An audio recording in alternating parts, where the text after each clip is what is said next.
2007, fizemos uma primeira investigação sobre a tomografia computadorizada de IAS cônico, uma verdadeira revolução na odontologia. Em 1961, Bender, em dois estudos muito importantes e interessantes para a época, 1961, chamava a atenção das limitações das radiografias periapicais. Em 1998 e 99, Mozo e depois Arai foram as pessoas que incorporaram e que apresentaram esta ferramenta importante à odontologia. E, a partir daí, muitos estudos têm sido feitos e a evolução ela é fantástica. Este trabalho acabou de ter uma primeira aceite e Joy acredita que seja a verdadeira revolução. Nós fizemos uma revisão crítica e também a partir de uma revisão sistemática, e é o primeiro trabalho em la odontologia com cinematic rendering, que seria a renderização cinematográfica empleando o CBCT, a tomografia computadorizada. E é muito interessante. E vou mostrar nesse filme que o editor da revista solicitou. E este filme vai estar disponível assim que este artigo sair publicado. Aqui nós temos vários cortes de uma tomografia computadorizada. Observe este corte axial. Parece muito interessante se nós navegarmos nesse corte. Mas a partir do momento em que eu consigo transformar este corte para uma reconstrução volumétrica, já tem uma mudança. E nós conseguimos, a partir deste software que vamos apresentar a vocês, algo diferente. Conseguimos isto que estamos mostrando, que é um passo adiante da reconstrução comum, a reconstrução volumétrica, que é a reconstrução fotorrealística, utilizando artificial intelligence, a inteligência artificial. Então, de uma imagem que antes poderia não ser tão adequada, mesmo que seja uma imagem, um corte axial, para esta imagem, é uma evolução muito grande, muito expressiva para todos nós. Então, fico feliz de participar com este grupo de investigadores deste estudo. Em 2018 e 2017, foram os avanços que a medicina tiveram. Em todo o mundo, tinha apenas 58 artigos publicados com esta maneira de se trabalhar. Todos em la medicina. Este é um primeiro artículo em la odontologia. Tem uma nota técnica publicada. Então, este levantamento me permite que, a partir de uma imagem, nós conseguimos chegar a uma reprodução por inteligência artificial, algo para nós outros fantástico. Por que fantástico? Porque me dá uma noção da realidade, me dá uma outra perspectiva de se emplear todos esses exames clínicos por imagens. Então, antes tínhamos algumas situações, hoje nós temos uma outra. Então, se nós voltarmos a um raciocínio, por que temos falha em retratamento do conduto radicular? São as bactérias? É a resistência ou a resposta do hóspede? É minha habilidade. Então, também concordo com que os colegas que me antecederam, o Dr. Mário, Dr. Rodrigo Figueiredo, quando todos colocaram que é um processo. E dentro desta caracterização de um tratamento endodôntico bem-sucedido, nós temos que analisar os critérios para o sucesso do tratamento. E muitos estudos se baseiam até hoje em critérios de Strindberg, publicados em 1957. E são critérios que ainda se aplicam com as limitações das radiografias periapicais. Então, hoje, nós precisamos avançar. E nós, em uma outra investigação, chamamos a atenção para os erros de procedimentos operatórios e os fatores clínicos associados com o tratamento do conduto radicular. E neste outro estudo, nós também chamamos a atenção para o fato de que nossa avaliação clínica, o follow-up, o acompanhamento, tem também que ser por tomografia computadorizada de feixe cônico. Observem esta imagem que Mike preparou exatamente para esta apresentação e estivemos juntos dentro desta aqui. Observe este tratamento do conduto do incisivo central. A princípio parece que está tudo tranquilo, mas o paciente, se tem uma queixa de dolor, o diente 11, e clinicamente sensível à palpação, sensível à percussão. Observe, mesmo com um aumento, uma pequena característica, mas a partir do momento em que se saca uma tomografia, a perspectiva não apenas tridimensional, porque a tomografia é tridimensional, é multidimensional. Se nós tivermos como fazer a reconstrução, sem a reconstrução não. Então, observe que o material está fora do conduto radicular, totalmente fora, e uma grande limitação que nós tínhamos em la radiografia periapical, que é do conhecimento de todos nós. Mas passa a ser interessante porque, mesmo nas tomadas das radiografias, dependendo da incidência, se tem um aumento, uma regressão ou uma redução da rarefação periapical. Então, diante de todas essas limitações conhecidas, muitos estudos, inclusive como este que fizemos com estudantes de pós-grados, em acompanhamento de 10 anos, todos os tratamentos feitos por alunos de pós-grados, nós temos um índice de sucesso clínico e radiográfico em torno de 84,5%.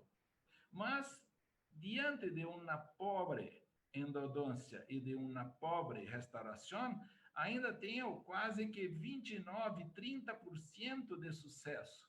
É sucesso ou é um exame que não é preciso? Muitos estudos epidemiológicos foram feitos empleando o PAI, Índice Periapical de Orstavik, que foi uma forma de se ter critérios para se avaliar a qualidade do tratamento. Em 2008, Bruno me passou todo o banco de dados de clínica de seu papá. Ele, na época, me passou 15 mil exames. Desses 15 mil, nós empleamos nesse estudo 1.508, de 888 pacientes. E nesse estudo, nós buscamos analisar a acurácia de CBCT, da radiografia periapical panorâmica na detecção da periodontite apical.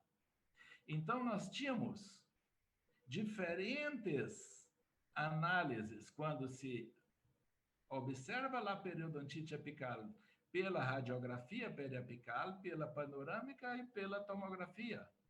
E há uma diferença muito grande. Observe este caso clínico que foi tratado, colocado medicação intracanal, intraconduto, e depois de um ano, o paciente ainda tinha a queixa de dolor.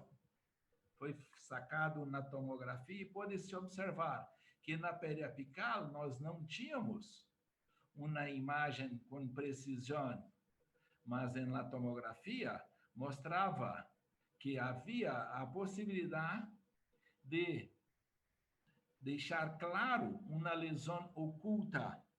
E a prevalência das lesões ocultas em las radiografias periapicales chega a ser em 54,5%. Então, Bender, em 61, colocava que uma lesão periapical, para ser vista radiograficamente, deveria ter de 30% a 50% de perda óssea, perda de osso, ou uma das corticárias destruídas. Este estudo, publicado em 2008, hoje tem 604 citações.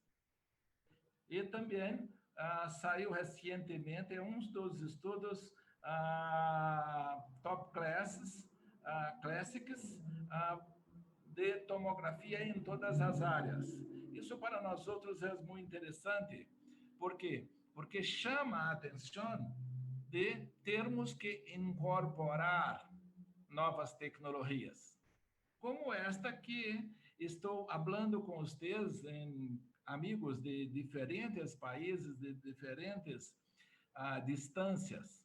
Observem nesta imagem. Não há nenhuma queixa. Este paciente está totalmente assintomático. E aí vem uma pergunta: faço o retratamento ou não diante desta lesão periapical? Quanto tempo tem que foi feito esse tratamento do conduto? Mas ao sacar a tomografia, pode-se perceber que não é uma lesão periapical, e sim um quisto do ducto nasopalatino. Então, em muitas situações de sobreposições, nós precisamos ter cuidado. E publicamos uma série de casos de diagnóstico diferencial de periodontite apical e também do cisto do ducto nasopalatino, mostrando a dificuldade que temos em algumas situações de fazer uma identificação precisa, de se determinar precisamente o diagnóstico. No índice de Orstavik, ele fez um índice por análise qualitativa. Também em um outro estúdio, junto com Mike, Bruno, o professor Pécora e Ripamar, que é o pai de Bruno, nós tentamos propor um novo índice para as lesões periapicais utilizando a tomografia de IAS cônico. Mas por quê? Tentamos fazer com uma análise volumétrica, mas falando com um doutor em matemática, ele disse que a chance de erro ao medir, ao mensurar 2 pontos e 1 bilhão de pontos em uma análise volumétrica é muito diferente. Então, para aquela época, fizemos alguns scores em funções de medida. E a referência que adotamos foi a maior extensão da lesão periapical, com duas variações, expansão e também destruição. Então, nós tínhamos uma estrutura que era considerada sadia, uma estrutura com score 1, em que havia uma distância volumétrica 2, 3, 4, 5, expansão e também destruição. Então, a referência que nós adotávamos era a maior extensão da lesão. Hoje, nós temos isto pronto com análise volumétrica, mas para nós outros, este modelo me leva a um índice diferente de acerto.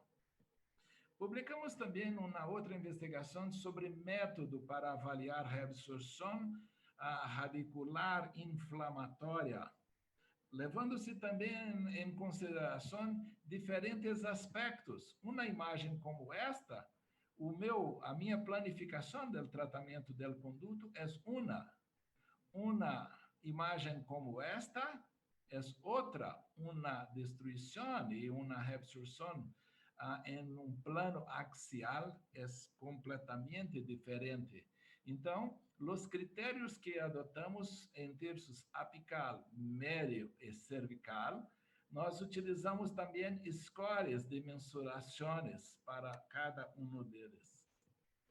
E várias outras investigações, como análise de raio de curvatura, identificação de raio de curvatura, trabalhando com este software, a análise de comprimento de obturação de condutos radiculares. É interessante porque muito se diz que a importância da sobreobturação. Joy tem um problema muito grande com sobreobturação. Não concordo em espécie alguma, nem tampouco com hidróxido de cálcio. A infecção que trato está dentro do conduto radicular, não. A infecção fora do conduto se espera ter células de defesa para tentar eliminar. E as medicações sistêmicas não acabam com a infecção, muda o curso da infecção. Não acaba, quem destrói são as células de defesa. Então, temos uma posição muito forte, e vou mostrar adiante para vocês por quê. Porque quando se diz, vou fazer uma blindagem foraminal, e quando vejo esta imagem em uma tomografia, não se há blindagem nenhuma em forame, sem material dentro do seio maxilar. Como vou mostrar a seguir alguns estudos que temos feito.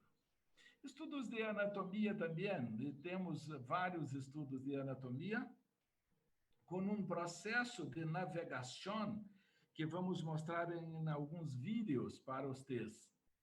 Assim, a qualidade de aquisição, a qualidade das imagens que temos conseguido e trabalhado é um pouquinho diferente. A importância dos istmos, analisamos a frequência dos istmos na dentição permanente humana, por navegação, porque a maioria dos estudos mostravam istmos nas regiões apicais, em função da necessidade de se fazer as cirurgias periapicais.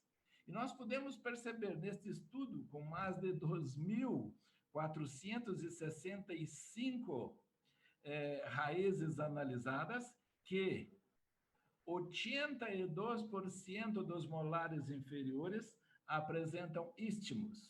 E isso é um problema muito grande para todos nós, principalmente na qualidade do processo de sanificação, como já foi falado por Figueiredo, por Dr. Rodrigo e por Dr. Mário também.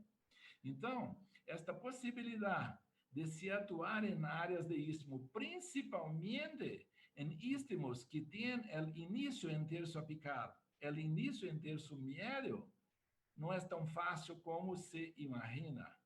Assim, canais em forma de C, e recentemente conseguimos também uma imagem com canal em forma de O. O processo de preparação, de sanificação também não é fácil.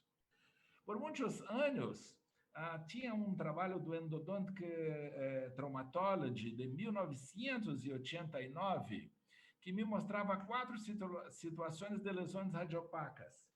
E invitei 2 colegas da patologia, Dr. Bruno e Dr. Ricardo, 2 da radiologia, Dr. Mike Bueno e Dra. Fernanda, e 2 da endodôncia, o Wolf Peters e nós, para fazer uma análise de todas as lesões radiopacas por tomografia. E foi fantástico este estudo, esta revisão, porque nós encontramos 22 situações de lesões periapicales hiperdensas ou radiopacas em las regiões periapicales. E a distribuição que nós fizemos foi lesões de origem inflamatória, de origem não inflamatória, lesões benignas e também malignas dentro das situações e das condições de neoplasias. Então, nós fizemos uma outra caracterização, incluindo uma situação, uma condição clínica que publicamos em Journal of Endodontics, chamada de osteogênese reacional. Então, imagine todas estas situações sendo apresentadas para todos os colegas da endodôncia. Quais nós temos como lesões inflamatórias, lesões não inflamatórias. Então, não é tão fácil como se imagina observar uma lesão periapical e se estabelecer adequadamente o diagnóstico solamente por uma imagem periapical. As situações que temos é pouco diferente, porque os ossos, os huesos de la maxila e de la mandíbula são os huesos do corpo humano em que se tem invaginação de epitélio. As características são diferentes. Fiz a orientação de uma colega na tese de doutorado e ela analisou 800 tomografias. Dentro dessas 800, analisamos as anormalidades dos seios maxilares associados com essas lesões, inclusive com uma participação de Peters também nesse estudo. Neste estudo, um amigo me fez uma pergunta, falou, doutor Estrella, o que te chamou a atenção deste estudo? Eu falei, a proximidade dos dientes superiores posteriores com o seio maxilar, que é uma estrutura muito importante para a humanidade do ser humano. E começamos a estudar a membrana de Schneider, a membrana da mucosa do seio maxilar. Então, começamos que uma situação clínica foi colocada. Um amigo radiologista nos mostrou esta imagem. O paciente apresentava certo desconforto. Eu solicitei uma radiografia panorâmica. E na radiografia panorâmica pude observar a presença de uma formação de hueso dentro do seio maxilar. A tomografia me apresentou uma outra característica diferente. Resolvemos fazer a cirurgia com todos os cuidados, principalmente da parede anterior do seio maxilar. Fizemos caudelook, removemos, sacamos a lesão e a análise histopatológica me mostrou a formação reacional do hueso. E a partir daí fomos estudar a membrana de Schneider. Para nossa satisfação como investigador, nós encontramos a possibilidade de células madres presentes na membrana de Schneider, que me levaria a esta formação. Esse trabalho foi capa em Journal of Endodontics, mostrando esta osteogênese associada a uma infecção secundária detectada por tomografia. Deste estudo, nós começamos desde 2011, a estudar células madres em lesões persistentes. Inclusive, nas lesões persistentes e nos abscessos periapicais, nós temos mais células madres do que nas lesões inativas, nas lesões sem atividade. Então, observe, já empleando o EVO, a quantidade que temos de alterações. Uma infecção primária, em uma reconstrução, não tem nenhuma percepção. Mas posso entrar em el conduto, dentro do seio por este software e observar a saída, os forames apicales dentro do seio, mantendo a infecção. Uma outra situação de possibilidade de contato desta infecção com a membrana de Schneider.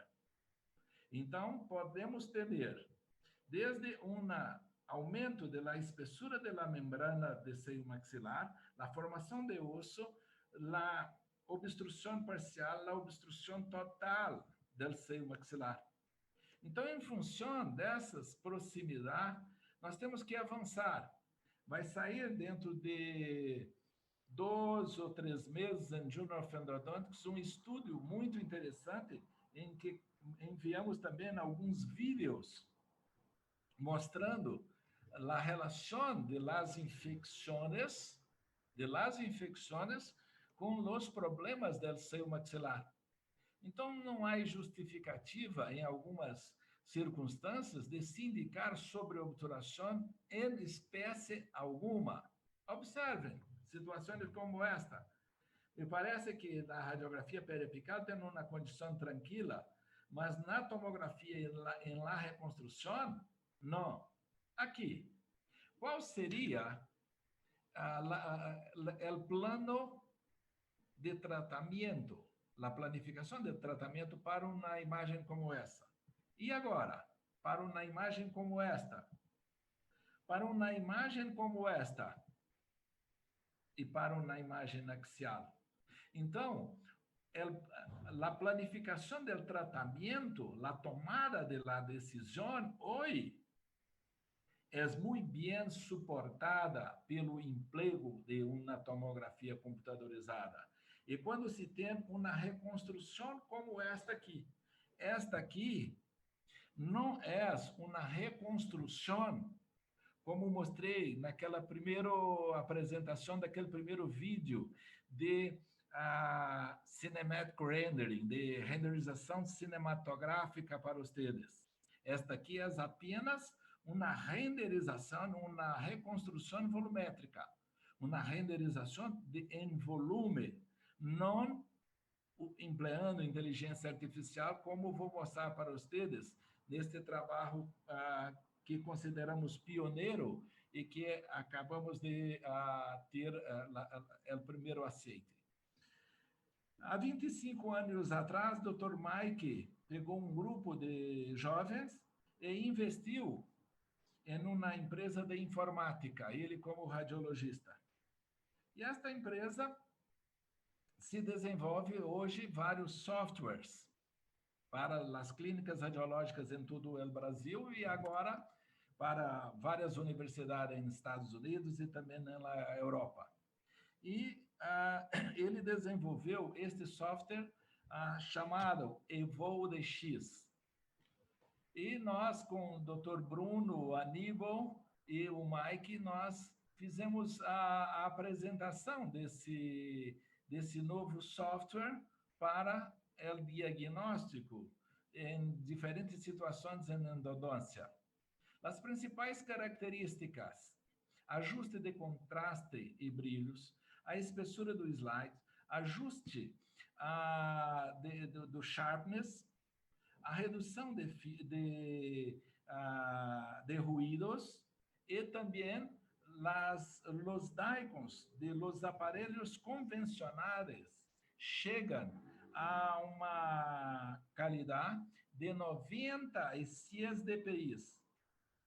Empleando qualquer daicon de qualquer máquina, com este software, vocês conseguem melhorar a imagem em cerca de para 364 dpi, 384 dpi.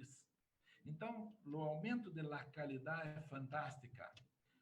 Se consegue também sacar o hueso para você ver e ter uma observação do formato de los dientes, se você quiser. Então, são vários filtros que foram desenvolvidos em função de necessidades clínicas. E essas necessidades, à medida que vamos apresentando ao Mike, ele vai desenvolvendo estes softwares. Observe nesta situação clínica. Uma situação interessante porque em la periapical não se identifica nenhuma lesão. Mas a partir do momento que se saca uma tomografia, se observa um canal lateral, se observa uma rarefação hipodensa periapical. Mas vamos ver esta ramificação aqui em 1000 vezes de aumento, empleando o EVOL. ele desenvolveu alguns filtros de reconstrução em que me permite analisar tanto na posição do ligamento periodontal como dentro do conduto, esta ramificação em 2.000 vezes de aumento, mantendo a qualidade. Então, para nós outros, é uma verdadeira revolução. E isto já há alguns anos tínhamos trabalhado na necessidade deste desenvolvimento. E Mike tem uma facilidade muito grande, porque ele primeiro tem uma formação com fotografias e com filmagens de vídeos para a BBC de Londres, para Netflix e alguns filmes. E para nós outros, a aplicação deste conhecimento em odontologia é fantástico. Observar o conduto radicular com esta magnificação in vivo, não em ex vivo, é simplesmente formidável. A perspectiva e a predição do tratamento endodôntico é outro. Por este motivo, em que naquele estudo da caracterização do tratamento endodôntico bem-sucedido, deixamos claro a necessidade de se fazer os acompanhamentos por tomografia, não mais por radiografia. E depois vamos poder falar sobre radiação, que existe um efeito chamado radiofobia, que não é como se tem falado por aí. Então, temos uma outra perspectiva da endodôncia.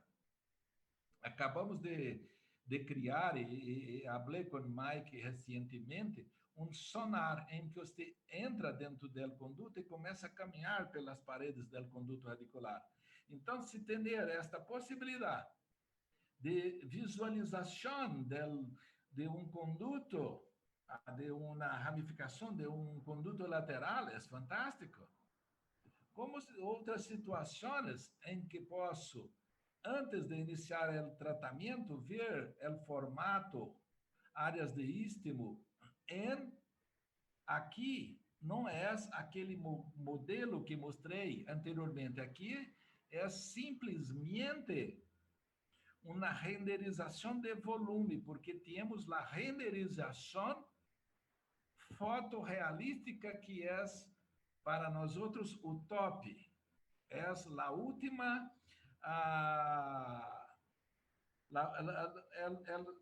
a última construção.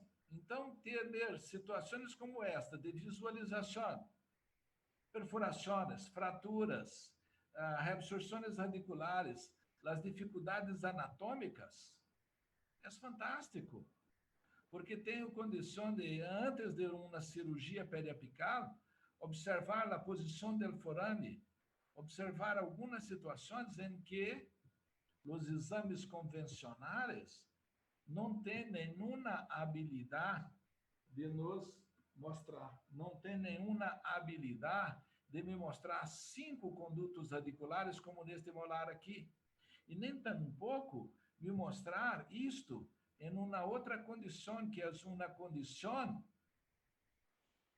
de volume, e esta condição de volume me dá um outro referencial, porque às vezes a imagem sozinha, esta imagem em 2D, não me permite esta reconstrução, e na reconstrução com qualidade é que se pode analisar toda esta complexidade anatômica. Por isso que muitos estudos que se analisam micro-CT com CBCT, os resultados são diferentes, porque aqui se tem a idade dos pacientes, o gênero, o sexo do paciente. Em alguns estudos em micro-CT não se tem, por isso que há algumas diferenças e são totalmente tranquilas em relação às características das metodologias empleadas. Então, nós temos algumas situações. Esta imagem foi de uma cachoeira. Esta imagem Todas as vezes que vocês sacam uma fotografia, vocês têm mais de 60% de color branco.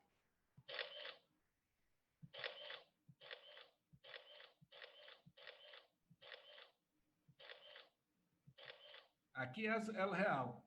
Então, o que foi feito? Foi empregado um modelo que se chama log e foi sacado o branco. Em uma discussão com Mike, chegou-se à necessidade de remover. E os primeiros trabalhos de remoção de artefato foram apresentados em 2018 no desenvolvimento do EVO, de toda a tomografia. Quer as revistas internacionais, os pesquisadores aceitem ou não, o primeiro estudo de remoção de artefato em toda a área da saúde foi este estudo com EVO. Na medicina também não se tem isso. Observem esta situação clínica. Você recebe uma imagem como esta. Aqui temos 12 conos, 12 pontas de gutta-percha. Hoje consigo remover tudo isso aqui. Então, empregando um filtro que é chamado BAR, que seria o Bloom Artifact Reduction, você consegue remover este excesso da cor branca em função de um arquivo que se chama arquivo RAW, que seria o arquivo nativo do DICON. Então, temos 12 iconos de gutta-percha aqui. Então, a possibilidade de se trabalhar com esta nova ferramenta é fantástico. Não tínhamos mais artefato. E nós conseguimos uma outra situação mais fantástica ainda. Então, né, todos os dias, tá? Temos buscado. Então, se antes tínhamos uma situação em que você não sabia o que era real ou o que não era real, hoje temos uma condição um pouco diferente para apresentar para todos vocês. Um pouquinho diferente. Então, a qualidade que temos é muito diferente. Observe estas situações em que temos artefato e uma situação em que não tem o artefato. Então, a qualidade é diferente. Então, muitas situações, nós temos um aumento de volume do material dentro do conduto radicular. Hoje, se sacou isso. Mas se fala, um bom endodoncista não se faz um tratamento endodôntico como esse. Claro que não. Observe outro filtro que foi criado para se observar o volume do conduto radicular. Então, se foi colocado em vermelho e se deixou o diente transparente. Observe. E você faz a navegação em la massa de la obturação del conduto como você quiser. O cálculo do volume del conduto já tenho de toda a dentição humana, mas um cálculo em análise micrométrica, não em análise centesimal. A posição do limite CDC, do limite dentro do conduto, é fantástica. Então, muitos filtros foram desenvolvidos a partir destas imagens, deixando uma outra perspectiva da endodôncia. Uma perspectiva totalmente diferente daquela que temos. Um dia, falando com o Mike, falei, preciso ter esse diente como se fosse diafanizado. Esse diente é transparente. Ele falou, procura em seu computador às 5 da manhã. Olha o que fez. Ele conseguiu deixar esse diente transparente. Então, as restaurações com resina, aqui é esmalte, mas me dá um volume de câmara coronária fora do comum, de hueso, de perda fantástica, e se emprega em todas as áreas da odontologia. Temos trabalhado mais com endodôncia porque já trabalhamos juntos há muitos anos e ele acabou se empregando mais para a endodôncia. Então, se entender a possibilidade de se observar, de se visualizar estas imagens de dientes diafanizados antes de fazer a endodôncia, o planejamento será totalmente diferente. Se você tiver a possibilidade de ver este forame aqui em uma reconstrução, como vou mostrar a vocês, antes de se fazer a endodôncia, a situação é completamente diferente. Observem a posição do forame apical. E com uma infinidade de perspectivas diferentes. Então, as alternativas que temos com a incorporação da tomografia, e um ponto muito importante, as pessoas acham que tomografia todas são iguais. Não, não são. Ah, mas na tomografia não mostrou isso. Se depara, se encontra muitos estudos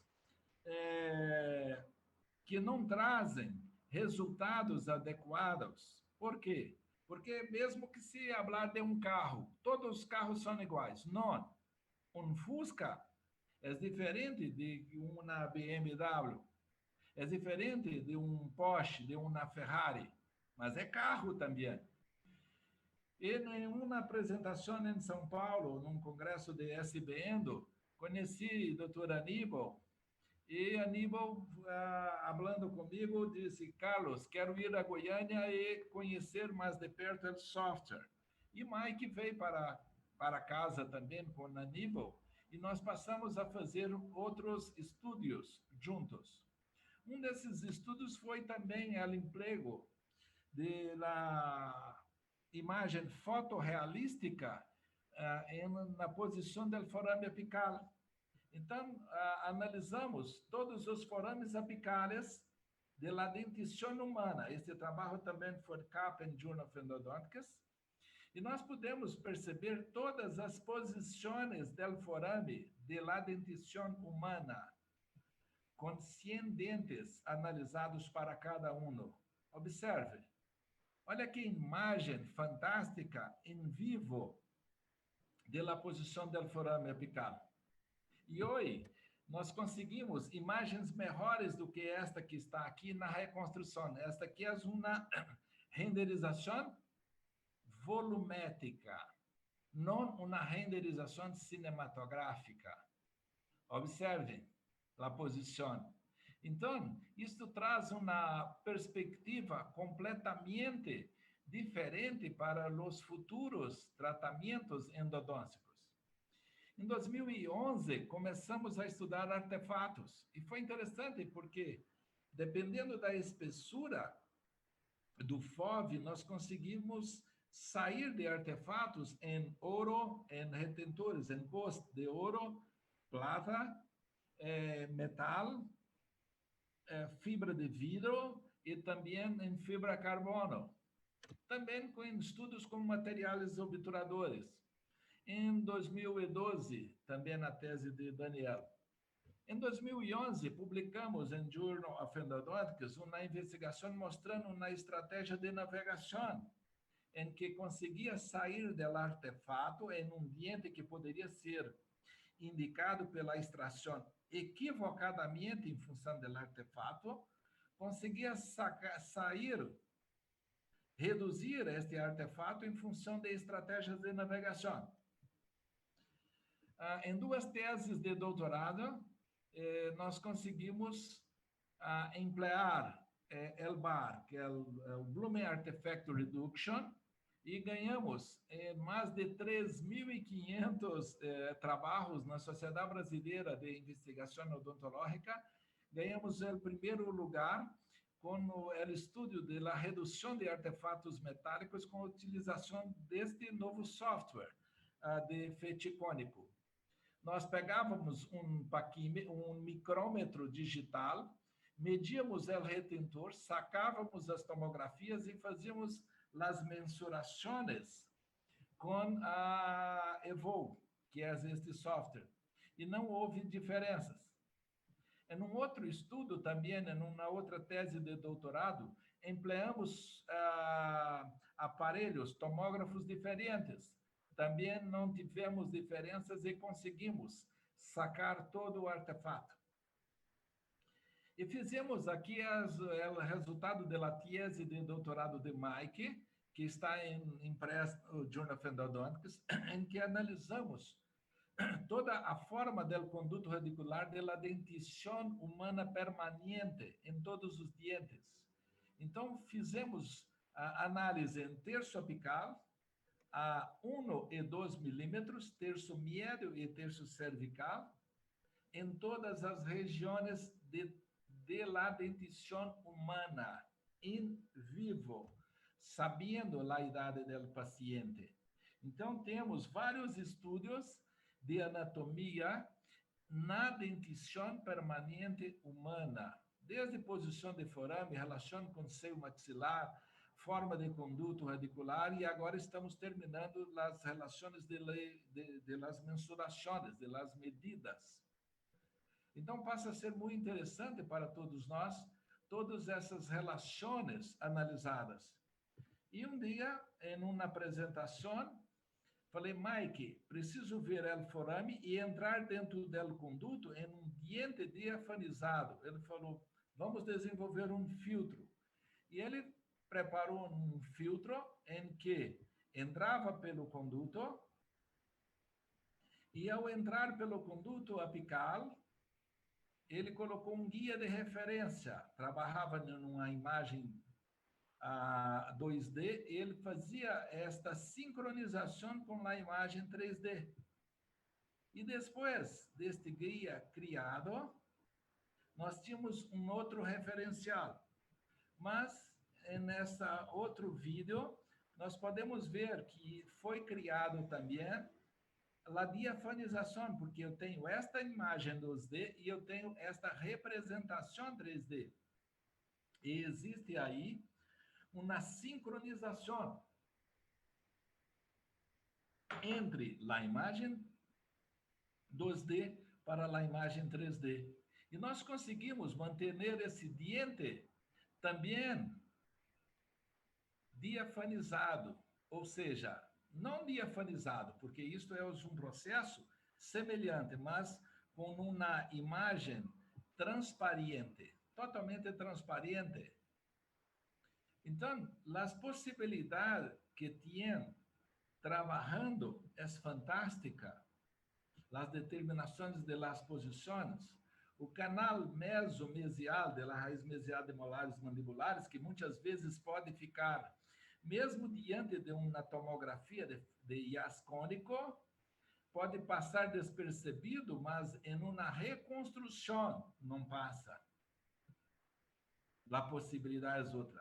Este caso foi o primeiro lugar em um congresso da Associação Americana de Endodôncia, apresentado por um aluno orientado de Dr. Bruno. Situações em que temos dificuldade de estabelecer o diagnóstico, quando se saca o artefato, se observa, além da fratura, também a posição do conduto lateral. Desenvolvemos com Mike também um método para se fazer mensurações. E este método, ele conseguiu sincronizar as imagens 2D com 3D. Esse método é fantástico. Por quê? Porque o operador precisa de um referencial, e aqui se determinou o referencial. Porque as diferenças, quando se tem uma imagem de tomografia, as diferenças entre o cinza, entre a color cinza, é muito grande. Olha aqui, o espaço. Mas quando se tem uma sincronização em la imagem 2D com 3D, se tem com perfeição os limites que se querem medir. E as chances de se ter erros são menores, bem menores. Acabamos de publicar esta série de casos clínicos com filtros para remoção de artefatos, mostrando uma série de situações clínicas, inclusive observando áreas de infiltração, que o artefato não me possibilita, e também linhas de cimentações de restaurações, que isso é fantástico. Para os implantes, foi desenvolvido um filtro em que se consegue, pela tomografia, você entrar dentro do implante e ver a estrutura cristalina de todo o implante. Como aqui. Observe. Aqui você tem. E observe esta imagem na estrutura cristalina com a tomografia dentro do implante. Estamos tentando fazer isso aqui com instrumentos endodôncicos, entrando dentro, utilizando o EVO. E um dos últimos trabalhos foi justamente o emprego da inteligência artificial. É muito interessante porque a possibilidade de se ter esta imagem fotorrealística é fantástica. Parece que você está vendo na pulpa dental. É uma outra referência em toda a endodôncia. Então, alguns colegas, esta semana o Dr. Ken Hargreaves viu alguns vídeos que foram enviados e ele comentava com Aníbal que ficou estarrecido com a qualidade de informações que aquelas imagens poderiam oferecer aos colegas endodoncistas. Aqui é um outro filtro em que ele sacou toda a dentina, ficou a estrutura do ligamento e a estrutura da cavidade da pulpa. Este filtro ele saca toda a dentina existente dentro do diente. Isto tudo com um DICOM, com um paciente em uma clínica. Algo realmente importante para todos nós em termos de tecnologia. Sim? Então, a possibilidade que se tem hoje de se fazer uma boa endodôncia é muito grande. E precisamos apostar nestas revoluções tecnológicas, apostar nestas possibilidades.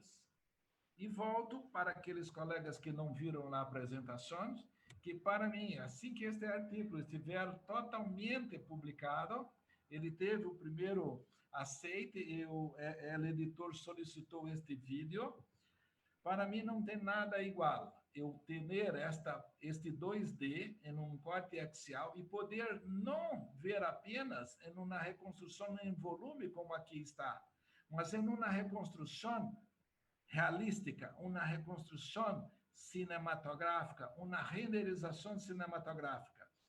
E fico mais feliz ainda por poder participar com este grupo de investigação, com Mike, Bruno, Aníbal, Grangeiro e vários amigos aqui do Brasil também que estão participando, um grupo de investigação que possa trazer benefícios aos nossos pacientes. E fico muito feliz de poder participar deste primeiro estudo com a renderização sendo aplicada à odontologia. E isso para nós é muito importante.